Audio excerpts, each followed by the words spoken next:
I'm willing to accept that the Great Pyramid was largely completed by the ancient Egyptians. Is there not a hidden chamber as well? In fact, there is a whole underworld at Giza. This is beginning to be recognized. For centuries, the Great Pyramid of Giza has been nothing but a magnificent sight to behold and an attraction for tourists from around the world. But what happens when scientists find out that there's something that the Egyptians never told us? When they set out to explore this pyramid, what they found was far different from what we knew. The Great Pyramid and its surrounding structures. The Great Pyramid of Giza is the largest and, of course, the most popular of all the Egyptian pyramids. Many people believe that its construction started around 2600 BC and lasted for another 26 years. And with this sort of result, it was worth it. Thanks to the amazing Egyptian engineering and craftsmanship, the Great Pyramid is not only the largest of its kind, but also the oldest of the 7 wonders of the ancient world. At first glance, the Great Pyramid of Giza looks like it has 4 sides, just like any other pyramid, but it doesn't. It actually has 8 sides. This feature makes it the only Egyptian pyramid with 8 sides, and it's not even something that you can see easily. The 8 sides are created by a slight inward bend down the middle of each of the 4 main sides to form a very subtle angle. One would need to view the pyramid from above, either at dawn or sunset during the spring and autumn equinoxes. At those times, the sun's position casts shadows that reveal all 8 sides, and honestly, it's quite surprising how people didn't even realize it was there for centuries. As a matter of fact, the Great Pyramid is the most famous, but not the only monument in the entire Giza pyramid complex. The others include 6 other magnificent pyramids, a few cemeteries, and a workers' settlement in the Giza necropolis. Pharaoh Khufu's son, Khafre, actually built the second pyramid at Giza around 2520 BC. And his burial complex, or necropolis, is remarkable because it includes the Great Sphinx, another one of Egypt's most mysterious monuments. The Sphinx is a huge limestone statue with the body of a lion and the head of a pharaoh. It does sound strange, but it's believed to represent strength and wisdom. For thousands of years, the Sphinx was almost completely buried under the desert sands, and only its head was visible. It wasn't until the early 1800s that locals began to make efforts to excavate the statue and reveal its full form. Many believe that the Sphinx is more than just a statue that attracts tourists' attention. It serves as a guardian, watching over Khafre's tomb and protecting his spirit in the afterlife. And let's be honest, climbing the pyramids is quite tempting, and it is something that tourists and even locals in Cairo attempt more often than you might expect. It is strongly prohibited, but it isn't technically classified as illegal under Egyptian law. Because of this, most climbers are simply arrested or detained for a short time and then released without facing formal charges. One well-known incident took place in 2016, when a 16-year-old German tourist managed to climb to the top of the Great Pyramid in just over 8 minutes. More recently, a local climber went a step further, not only climbing the pyramid, but throwing rocks at authorities who tried to stop him. He even caused damage to the wooden mast at the very top, which is used to measure the pyramid's height. Another fact about the pyramids of Giza that has shocked tourists for years is where they're located. It might seem like they're in the middle of a vast, empty desert, and when you look at pictures, they often look like they're surrounded by miles and miles of sand. But that's not the case. In reality, the pyramids are right on the edge of the desert, not far from the modern city of Giza. In fact, they're so close to the city that they're surrounded by hotels, restaurants, buildings, and even offices. If you think about it, the most mind-blowing thing about the Great Pyramid is its complex design and how the ancient Egyptian builders managed to move and position the massive stone blocks with precision. For centuries, it stood as the tallest man-made structure in the world. According to history, the Great Pyramid of Giza has been directly linked to Pharaoh Khufu, especially because the writings of authors from classical antiquity say so. One of the most notable of these ancient authors were Herodotus, often referred to as the father of history, and Diodorus Siculus, a Greek historian. Their accounts served as some of the earliest and most influential sources connecting Khufu to the construction of the Great Pyramid. Herodotus, who wrote in the 5th century BC, recorded stories from Egyptian priests that contained raw pieces of information from Khufu's reign and his involvement with the pyramid. In a similar manner, Diodorus Siculus, who wrote several centuries later, backed up these claims in his historical works. However, during the Middle Ages, many other theories began to emerge, mentioning the involvement of different figures other than Pharaoh Khufu with the construction of the Great Pyramid. And most of these claims came from religious, mythical, or cultural beliefs rather than historical evidence. For example, some speculated that Joseph from the Book of Genesis in the Bible, who was known for his role in ancient Egypt during a time of famine, might have been responsible for the pyramid's construction. Others suggested Nimrod, a mighty figure from the Bible associated with the Tower of Babel, as the builder. Another theory linked the pyramid to a legendary king called Saurid ibn Salhuk. This man is a figure from Islamic tradition who was said to have built the pyramid as a means of preserving knowledge before a great flood. Another theory that was popularized by Herodotus is the belief that the Great Pyramids of Giza were constructed by slaves. Going by his account, large numbers of slaves were forced to work under harsh conditions to build these monumental structures. However, that may not be very true. More recent studies and archaeological evidence have debunked this notion that people have held for quite some time. These studies show that the construction of the pyramids was actually carried out by skilled artisans and laborers who were employed and duly paid for their work. They were also provided with adequate food to make sure that they were strong and healthy enough for the physically demanding construction process. In fact, they worked in shifts, and sometimes temporary labor forces joined the core teams during the most crucial phases of construction. The laborers were respected so much that when they passed away during the construction of the pyramids, they were buried near the tombs of the pharaohs themselves. Their graves often contained jars of food and other items, just as a symbol of honor and recognition for their contributions to building something for Pharaoh's cause. In the same manner, Herodotus also claimed that around 100,000 men were involved in the construction. This idea has been repeated for so many centuries that people began to believe that it was true. However, modern research tells a different story. Evidence now suggests that the workforce was much smaller, probably around 10,000 people. This group included not just skilled craftsmen who carved and positioned the massive stones, but also laborers, cooks, cleaners, and other support workers who helped keep the entire operation running smoothly. When you think about the size of the Great Pyramid of Giza, for this small number of workers, it must have been the project of a lifetime. The pyramid is made up of about 2.3 million blocks of stone, with some weighing several tons each. Altogether, the structure is estimated to weigh about 6 million tons. And if you're wondering what's inside, there are 3 chambers that we know of within the pyramid, and they're all mysterious in their own way. The lowest chamber was carved directly into the bedrock upon which the pyramid stands. However, it was never finished. Until today, no one is entirely sure what it was meant for. Above the bedrock, there are 2 more chambers, known as the Queen's Chamber and the King's Chamber. The Queen's Chamber is located in the lower part of the pyramid, and some actually believe it was highly symbolic, while others think it may have been used to store sacred items. The King's Chamber, on the other hand, is the most popular of the 3. It's located higher up in the structure and contains a granite sarcophagus that many people believe held the remains of Pharaoh Khufu. A granite sarcophagus is a stone coffin or a container that was used to hold a coffin in ancient Egypt. Ancient Egyptians believed in an afterlife, and the sarcophagus was also believed to be the eternal dwelling place of those within it.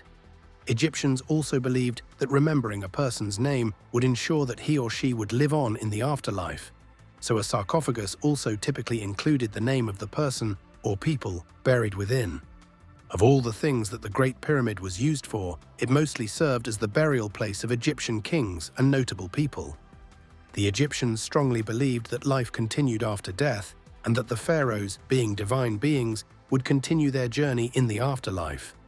And to prepare for this journey, of course, they needed a suitable burial place, one that reflected their status and ensured their safe passage. These tombs weren't just places to rest.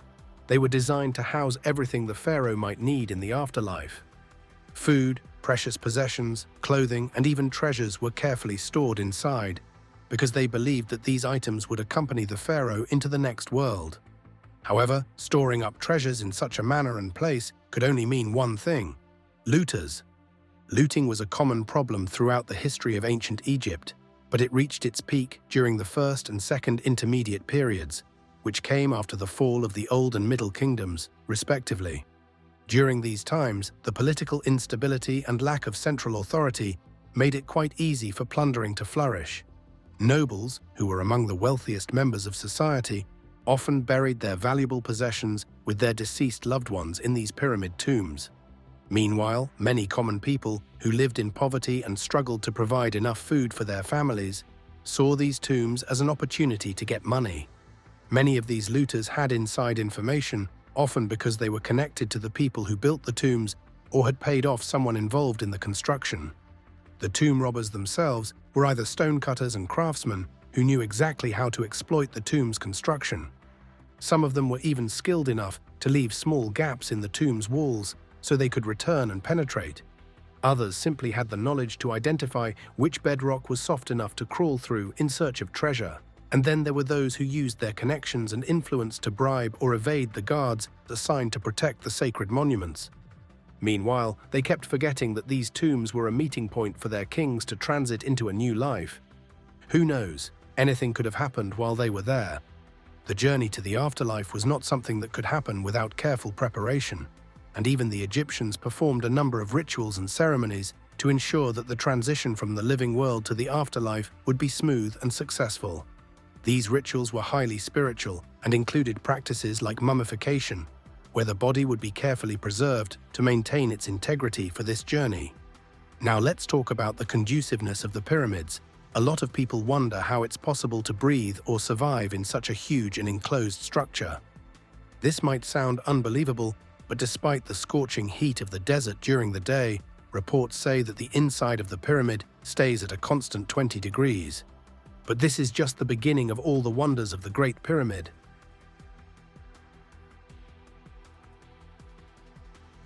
Inside the main chamber of the Great Pyramid, archaeologists discovered a massive granite coffer that they have not been able to explain.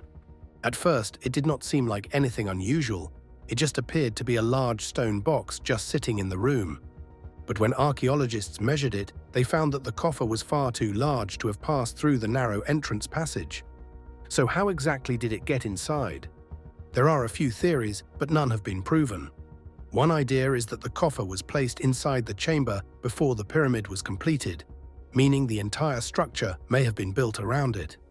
Others suggest that the ancient builders might have had some spiritual method of transporting it into the chamber after construction. Despite years of research and attempts to provide answers, no one has been able to confirm how it ended up there. In fact, the coffer is completely empty, and there's no evidence of it ever being used to store a body or treasure. Some experts think it might have had a ceremonial purpose, while others believe it was just part of the burial process for the pharaoh. But little did they know that it was just the beginning of mysterious discoveries. In 1837, when experts were exploring the same pyramid, they found something very surprising. 4 more mysterious chambers were found situated above the king's chamber.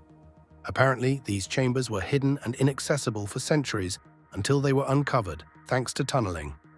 Now, archaeologists say that the purpose of these chambers was purely structural. They were designed to relieve the weight of the pyramid's stones and protect the king's chamber below from being crushed. Scientists were also fascinated to find that the walls of these chambers were covered in hieroglyphs painted in red, and from what they gathered, these markings were not meant to be seen by the public, nor were they for ceremonial purposes. Instead, they were left by the workers who constructed the pyramid, and when they were closely observed, they seemed to serve as informal notes or identification marks. The inscriptions included the names of various work crews or gangs that were involved in building the structure. These gangs often referred to themselves using phrases that included the pharaoh's name. After being translated to English, one of them read, "The gang, the white crown of Khnum Khufu is powerful."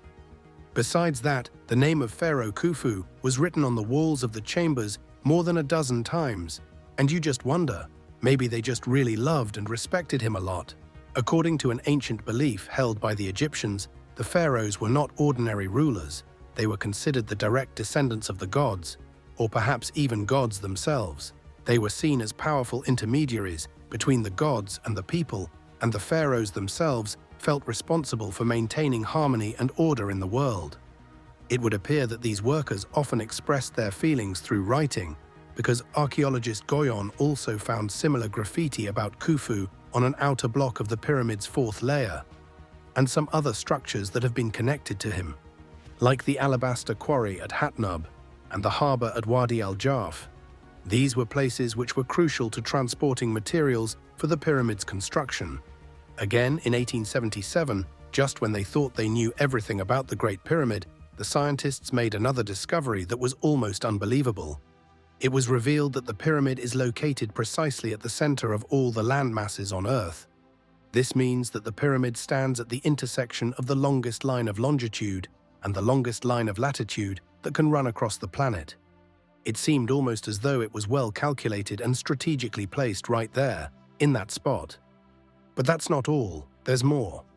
In case you didn't know, there is an old belief that connects the setting of the sun with the pharaoh's burial place, known as the necropolis.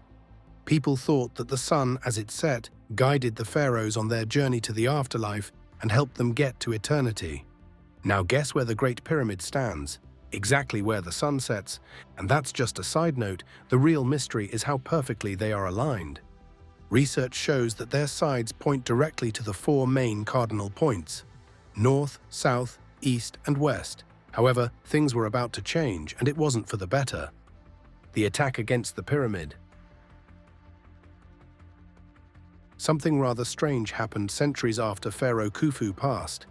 In the 12th century, a man named Al-Aziz Uthman, who was the second Ayyubid Sultan of Egypt, decided to destroy the Great Pyramids. He was really determined, and so he gathered a large team of workers and had them set up camp near the pyramids to begin the task. He even raised funds and asked his kinsmen to turn in their treasures to make sure he could follow through with the destruction. But for 8 long months, the workers tried every method they could think of to break down the massive stones. Despite their best efforts, they only managed to destroy the smaller stones and chip away at the larger ones. Each time a stone fell, the ground would shake and a loud crash would rattle the whole area, but still, they made no real progress. In the end, the workers weren't even close to achieving their goal, and the Great Pyramids stood tall as they do today. After realizing the task was far too difficult, the Sultan eventually gave up on his plan to destroy the pyramids. No matter how hard they tried, they just couldn't make much progress. The only thing they succeeded in doing was leaving a large gouge on the north side of one pyramid in the entire complex. In our generation, however, we witnessed the biggest discovery of all time. The Big Discovery. In 2017, archaeologists first discovered a mysterious void that they named the North Face Corridor, that had a vaulted ceiling and unfinished walls. While no one knows for certain why it was built, some experts suggest it was designed to help redistribute the massive weight of the pyramid. Others disagree and say that it could be a passage leading to a hidden chamber, perhaps containing treasures or ancient relics that have yet to be discovered. In recent times, however, their questions began to have answers. Just recently, Egyptian authorities shared new details about the North Face Corridor.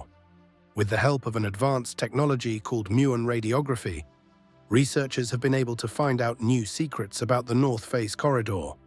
The corridor had already been discovered, but the researchers just wanted to learn more about its exact size, shape, and purpose. Interestingly, this technology isn't entirely new. It was first tested at the site over 50 years ago, and this is how it works. Muon radiography functions by using cosmic ray particles to look inside solid structures and allows experts to construct detailed 3D models of their interiors. Without a doubt, the most impressive features from Muon radiography is the fact that it can also identify hidden voids or empty spaces within the pyramids, just like the North Face Corridor. So far, this has proven to be the best way to study the pyramids without causing any physical damage. In fact, a muon is a lot like an electron, but it's about 200 times heavier. However, muons don't last long. They only exist for a few millionths of a second, and they're constantly raining down on Earth, but they're completely harmless to us. If you're watching this video on a smartphone right now, muons will have already passed harmlessly through your screen in the last 10 seconds. This happens because high-energy cosmic rays, which come from extreme events in space, collide with our atmosphere. When these cosmic rays hit, they create a shower of particles, including muons. And so, because they can pass through dense materials like stone or metal, which most other particles can't do, they are extremely useful for creating 3D images of various objects. And the good thing is, they have just the right combination of qualities. They're powerful enough to pass through solid objects like stone and metal, but they're also relatively easy to detect. Researchers use special tools like emulsion films and advanced detectors to track them. By analyzing how many muons pass through and where they go, researchers can figure out if there are empty spaces, like hidden chambers, inside. Scientists have used them to study everything from ancient pyramids and monasteries to the interiors of massive volcanoes. Yes, these voids and corridors are indeed mysterious, but archaeologists remain cautious about assigning any ritual or symbolic meaning to them. An archaeologist named Kate Spence explained that there is no strong evidence to suggest that these voids served ceremonial purposes. In the same manner, many researchers, including archaeologist Mark Lehner, believe these spaces were intentionally incorporated into the pyramid's design purely for practical reasons. Further research also supports the idea that the ancient Egyptians built these voids as a way to relieve pressure and maintain the structural integrity of the massive stone structures. The weight of the pyramid's upper layers would have created significant stress on the chambers and passages below, so these voids may have been a smart engineering solution to distribute the load more evenly. When the time came to apply this technology to the Great Pyramid of Giza, two independent teams of researchers, one from Japan and the other from France, conducted experiments using muon detectors. They strategically set up these detectors in two specific areas within the pyramid. The first location was the pyramid's descending corridor, which has been known and explored for centuries. The second location was a passageway that was carved into the pyramid in the 9th century AD, decades after its original construction. This passageway is now what is used as the main tourist entrance for visitors to the pyramid. And so, in 2019, the researchers began a meticulous process of gathering data over the course of several months. They used advanced muon detection technology to capture detailed measurements of the hidden spaces within the Great Pyramid of Giza. By carefully analyzing the data collected from multiple detectors set up in different areas, they were able to pinpoint the exact size and position of the mysterious North Face corridor's empty space. It wasn't as quick and easy as it sounds. It required combining various sets of muon measurements and cross-checking the findings to ensure that all the data was accurate.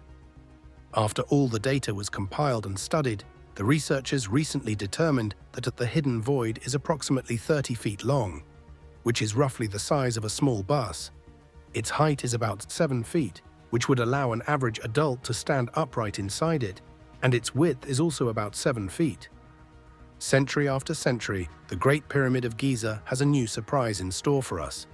Safe to say that the more we look, the more we see. Discoveries are indeed piling, but what if we haven't even scratched the surface yet? If you enjoyed this video and want to stay updated on more amazing discoveries, make sure to hit the like button, subscribe to the channel, and turn on notifications. That way, you'll never miss out on our latest and most fascinating videos. See you next time.